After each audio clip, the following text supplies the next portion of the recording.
ख्वाब में मूली देखने की ताबीर आमतौर पर मस्बत होती है और ये रिज़्क, सेहत और सादगी की अलामत हो सकती है। इसकी तफसील ख्वाब की हालत और ख्वाब देखने वाले के ज़िंदगी की मौजूदा कैफियत के मुताबिक मुख्तलिफ हो सकती है। अगर ख्वाब में मूली ताज़ा और सरसब्ज नजर आए तो ये खुशहाली, अच्छी सेहत और हलाल रिज़्क की निशानी है। ये ख्वाब इस बात की तरफ भी इशारा कर सकता है कि ख्वाब देखने वाला जल्द किसी फायदेमंद मौके से फायदा उठाएगा।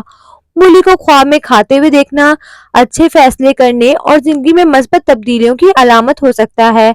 अगर मूली का जायका खुशगवार हो तो ये इत्मीनान और खुशी की निशानी है, लेकिन अगर मूली का जायका कड़वा या खराब हो तो ये किसी परेशानी या मामूली मुश्किलात की अलामत हो सकता है।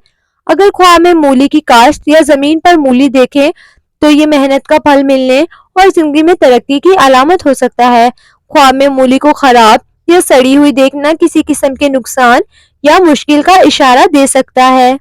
मूली का ख्वाब सादगी और दियानतदारी की भी अलामत है। अगर ख्वाब में मूली की मकदार ज्यादा हो तो ये फरवानी और नेमत की तरफ इशारा कर सकता है। ख्वाब की ताबीर ख्वाब के दिगर अनासिर और ख्वाब देखने वाले की जिंदगी की मौजूदा सूरत हाल को मद्देनजर रखकर मजीद वाजिया हो सकती है।